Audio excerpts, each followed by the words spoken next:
Hello, everyone. This is New Bedford, Massachusetts resident CHP, Crazy Half Portuguese. You are watching another video episode from my pilot miniseries that bridges the gap during the holiday season from the recently finished EML-37 TV, which was the second season that finished. I finished it up with 1,000 episodes, and and coming into the third season of WEML-TV Channel 77, which is the station YouTube station identification of yours truly, Eric Lima. This is the bridge up, ladies and gentlemen, and you're watching episode 20 of my little pilot miniseries. Trying to fill in some time between seasons. I figured I continue on with some of the stuff that I've been doing on EML 77 TV now here. Now, one of you guys wondering why am I holding the Intercontinental title? Well, today I come to find out WWE lost a wrestling legend. I mean, 2020 has been obviously been a tough year, but a wrestling legend that gave birth to this championship. That was the first person to hold the Intercontinental Heavyweight title. And this man also was contributions to the WWE, including another big contribution was the Royal Rumble concept. That man was Pat Patterson, WWE Hall of Famer. Now, I know we heard a lot of stuff that what happened outside the company, all the extracurricular activities. Let's not focus on that. All right? Whether it be true or not, it doesn't matter. What matters is to celebrate what he's contributed to the WWE and into wrestling today. The Intercontinental Heavyweight title is my favorite championship. If it had not been for Pat Patterson, this title would not have been invented. And I am very proud to say that I have an Intercontinental Championship. I have two versions of the Intercontinental Championship. This is personally my favorite one. And this is personally my favorite one. With the old WWE logo. But this is the current one. But this is a classic that Cody Rhodes brought back, and this title is held by a lot of great superstars. Pat Patterson has been well loved by his peers, younger peers, all the current peers and all that. Pat Patterson, to be respected, is to be respected in that endeavor. Just forget the extracurricular activities outside. We're not going to talk about that because family, WWE family, friends, fans, and especially immediate family members and relatives of Pat Patterson need to mourn. And the last thing we need to do is disrespect the man because of stuff that he's supposedly done in the past. So, just let it go, move on. And if you cannot say anything nice, don't say anything at all. That's how I roll. He played a huge part in the Mr. McMahon character during the Attitude Era. He had a lot of fun. The last title he held was the 24/7 Championship, and Pat Patterson will be remembered for his contributions. And so a lot of people loved him. So rest in peace, Pat Patterson, and a toast to you. May the legacy of this championship live on forever.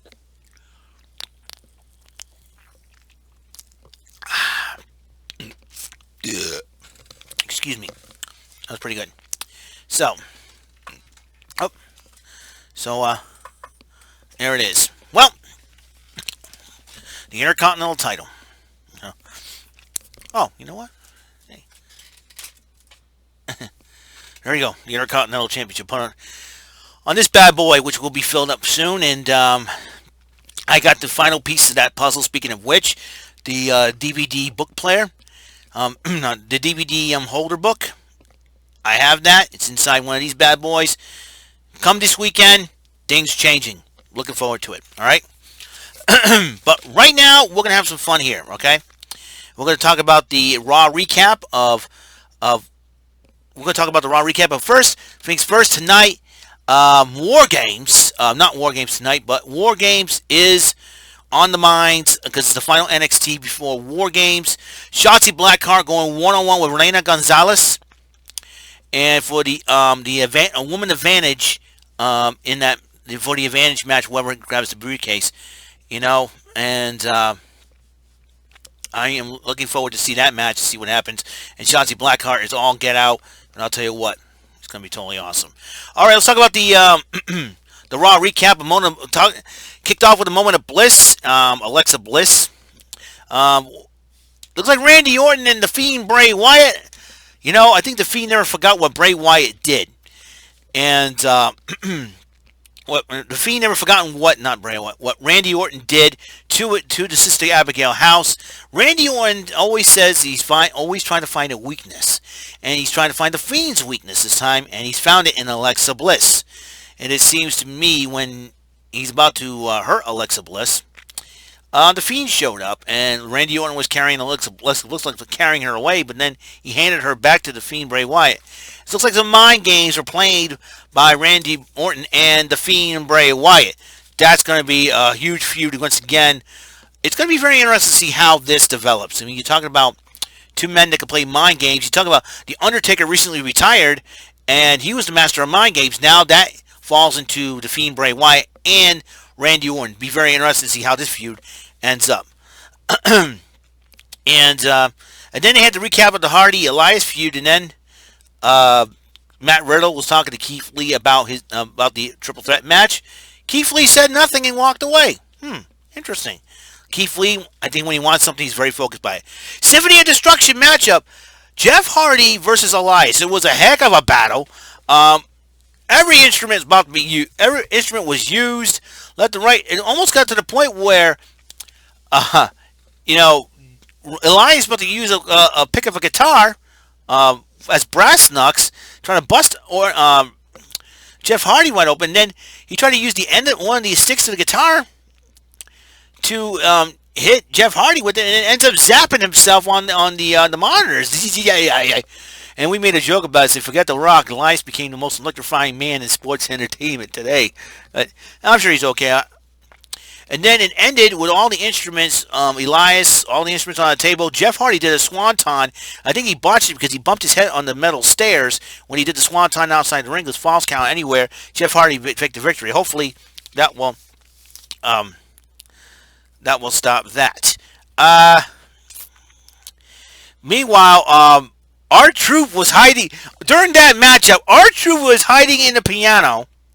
All right, and then you got Eric from the Viking Raiders, Akira Tozawa chasing him down because R-Truth is the 24/7 champion. And then Lucha House Party and Drew Gulak ended up caught in the crossfire of that Symphony of Destruction matchup, in which Gulak got back body dropped by Jeff Hardy, while Lucha House Party got clobbered by Elias. And then both men used guitars and walloped both Lucha House Party and Gulak. What's going on? It's crazy, isn't it? And then, so I thought it was crazy at that point. And I thought, I wouldn't be surprised if those two decided to join forces. More on that. Retribution, Mustafa Ali and Slapjack cut a promo on Ricochet. And because Ricochet went one-on-one with Slapjack. And Ricochet did respond to what Ali and Slapjack had to say. And then Ricochet went one-on-one against Slapjack. It was a heck of a matchup.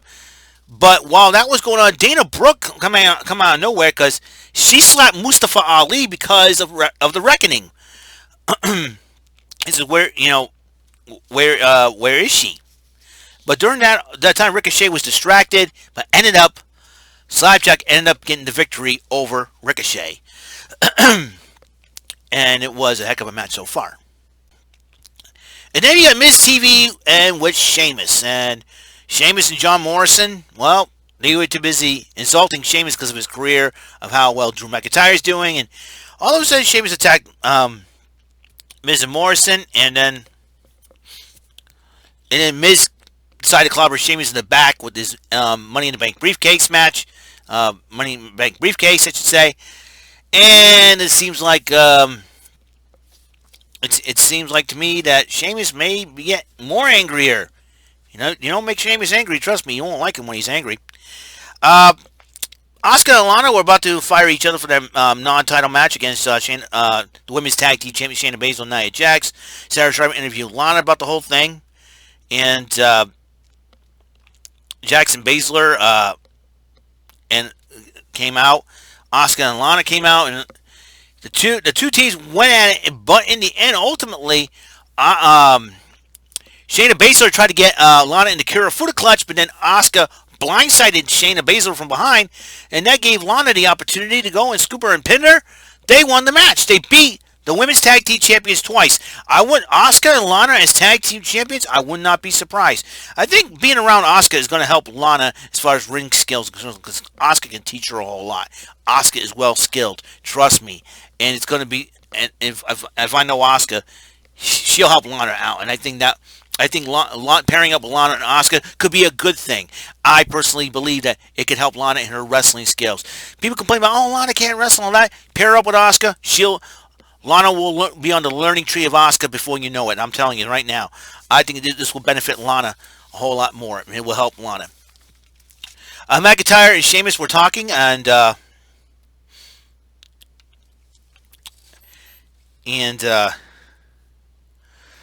and about the matchup, and then McIntyre says, "Hey, don't worry about it. We're going to get him." Xavier Woods went one-on-one with the former Cruiserweight champ, Cedric Alexander, former 24/7 champ as well.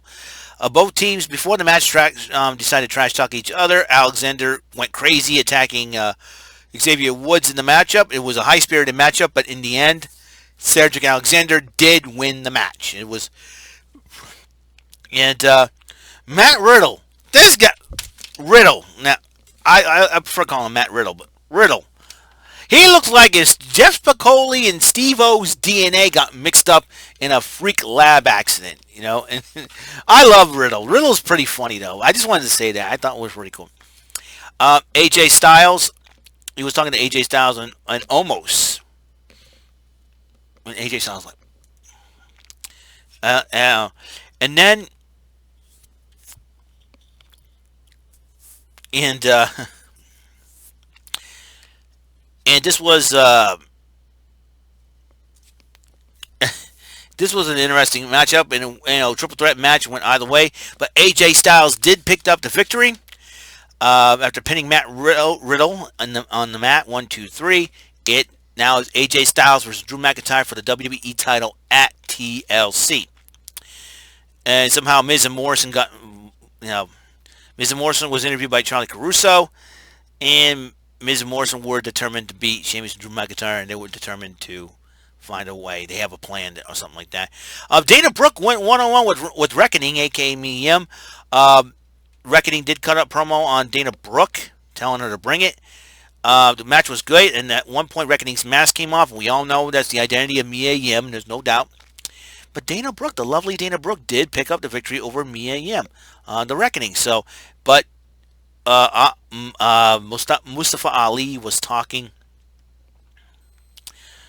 yelling at Reckoning, saying there should be no failures in Retribution.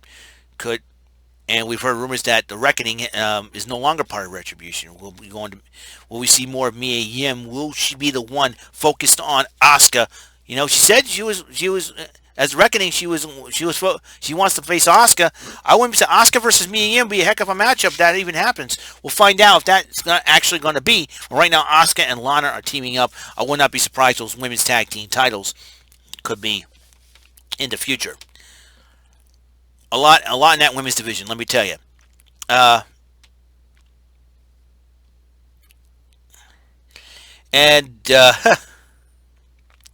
AJ Styles was talking to The Miz and Morrison. They said, hey, I got a plan. We're going to do this, blah, blah, blah, blah. Back and forth. And then there was Miz hands him a pecan pie. He's like, hey, can I have that pie? Yeah. And then Omos, funny guy. Omos is hilarious. I like Omos. Hey, that looks like that's a cupcake. I was like, boy, that boy's eyes bigger. I like Omos. Omos is hilarious. You know, he's hilarious when he speaks, though. It was pretty funny. And then Matt Riddle, after MVP was talking, said, "Hey, what about the And then Matt Riddle comes up with more crazy ideas, and then all of a sudden, Bobby Lashley did attack Riddle with the Hurt Lock.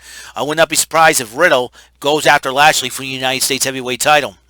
Interesting concept there. I think that attack by Lashley will not go without a receipt. Trust me on that one. Keith Lee was talking to Sheamus about the whole title match thing and all that's happening. So, Keith Lee versus Sheamus one-on-one, that would be very interesting. Charlie Crusoe interviews Drew McIntyre about about his matchup, and McIntyre and Sheamus went one-on-one with went in a tag match against Miz and Morrison, and the match was going good until the Miz decided, until AJ got involved. That got Miz and Morrison disqualified. Then AJ Styles says, "Do it now, do it now, do it now." And then Miz grabs the money big briefcase, is about to cash it in, but it was thwarted by McIntyre. In the end, McIntyre still holds on to that title. But for how long? That's a good question. That's a question on everyone's minds, okay? Everyone's minds. I'm just going to go, because Tribute to the Troops also this Sunday. So we're going to find out what matches are on the card this Sunday, what I'm going to do. And let me see. Okay, here we go. And let me just do this, and I'm going to let's see, source number 2, and let's see if I can 3 huge match.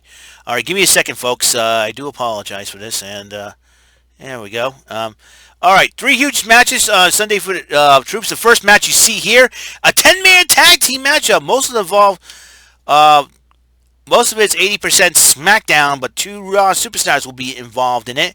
The Clown with the Starscream Crown, King Corbin's got 1 team. That's Bobby Roode, Dolph Ziggler, and then you got and most of it's bearded freaks over here. You got Elias and the Intercontinental Champion Sami Zayn teaming up against Daniel Bryan, Rey Mysterio, Jeff Hardy, Montez Ford, and Angelo Dawkins Street Profits. Montez Ford, Rey Mysterio, and Jeff Hardy on the same team. Come on. Those 3 guys with the high-flying skills, I don't think anybody's going to keep up with those 3. I cannot wait to see this matchup. It'd be very... All right, in a non-title matchup, Drew McIntyre going one-on-one with The Miz. Miz could cash in the Money in the Bank match then. I don't know if this was taped before. We'll find out for sure. And this Sunday will be on Fox. And a women's tag team match, a huge matchup. Sasha Banks and Bianca Belair. Everybody loves it. According to Wrestling Twitter, they love this team to team up. And they're going up against Bayley and Natalya. Those are the 3 major matches that happen at Tribute to the Troops. It's going to be a lot of fun. Okay, let's go back here. Thank you very much. So I've been liking this. WarGames is this Sunday as well. I'll be making my picks and predictions on that. Make my picks and predictions on that. It's going to be pretty cool. WarGames, as you know. Team Shotzi versus Team Candice. Team Candice got Candice LeRae, Raquel Gonzalez, Dakota Kai, and shockingly Toni Storm, the lovely Toni Storm, the Mae Young Classic winner of 2018, going up against Shotzi Blackheart, Ember Moon, and Rhea Ripley. Quite the team so far. Could Io Shirai, the NXT Women's Champ, complete the piece, be the missing piece of the puzzle? And after all, Shotzi did help her retain the title against Candice LeRae, so I would not be surprised if Io Shirai gets a little returns the favor for Shotzi Blackheart in tonight's ladder match against Raquel Gonzalez, because you never know. I don't know how long Tegan Nox will be out. I know she had a torn ACL, and that takes a long time to heal up. Tegan Nox has a vendetta against Candice LeRae after what she did to her. So that could be another factor coming in as well. If Io is going to defend the title at WarGames. If not, I would not be surprised if Io Shirai becomes that 4th member of Team Shotzi Blackheart. Let me tell you, you're talking about those 4 ladies. They're going to be all gunning. They're going to be all 21 guns blazing, ready to go. I'm looking forward to that. Once again, rest in peace, Pat Patterson, the man who brought this title into existence and the Royal Rumble into his existence. I'm sure they'll do something, dedication to Pat Patterson for the upcoming Royal Rumble 2021.